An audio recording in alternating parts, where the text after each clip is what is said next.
Good morning. I'm First Alert meteorologist Gary Beaton. We now have the 11 a.m. advisory in from the National Hurricane Center, and yet again we have an increase of wind speeds, maximum sustained winds as it's making landfall right now in the Abacos of the Bahamas.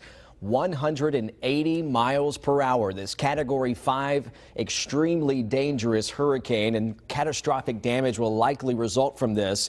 There for the Abacos Marsh Harbor area taking a direct hit right now in the Bahamas from this Category 5 hurricane. Pressure down as well to 913 millibars, and it's moving to the west at 7 miles per hour. That's 1 mile per hour slower than the previous advisory, but there's no indications of a weakening cycle right now as it's moving over the Abacos of the Bahamas. Unfortunately, right now the winds continue to increase, and likely some storm surge of 15 to 20 feet is what they're experiencing right now as this is pushing onshore now. And you can see they're about to be in the actual eye there of Marsh Harbor. They could literally look up in the sky and see blue sky here in just a few minutes, but then they have to go back through the backside of that. Now, with this advisory, we see another update to the forecast track. So they're still expecting at the National Hurricane Center this to remain a Category 5 hurricane through Monday morning and into Monday evening. Perhaps a little bit of a weakening phase back to a Category 4,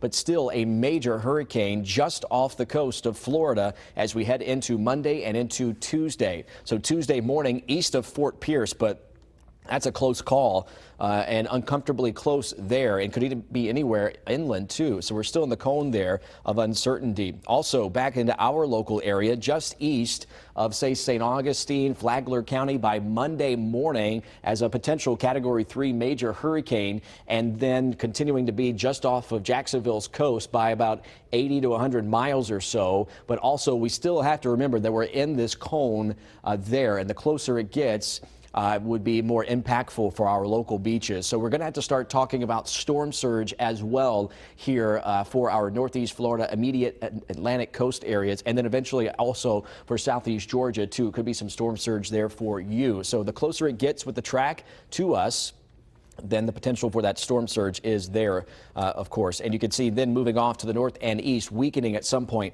to a Category 2 hurricane as it hopefully stays off the Carolina coast. But you can see with this latest forecast track, we're really going to have to continue paying attention to this major hurricane now continuing to show signs of strengthening even at this moment as hurricane hunters are passing around through this. Now, taking a look live here for you as we approach the top of the hour here in 9 seconds here on CBS 47 and Fox 30 Action News Jax. You can really see that eye doing its thing there and clearing out, showing some signs of strengthening there again as we put over top of this the wind field, the updated wind field. You can see the hurricane force winds have now made it over Marsh Harbor, and the strong tropical storm force winds are continuing to move to the west. So this gives you an idea of pretty much how big the wind field is with this, and so we're going to continue to have to monitor that 100+ miles away with the tropical storm force winds from the center of circulation.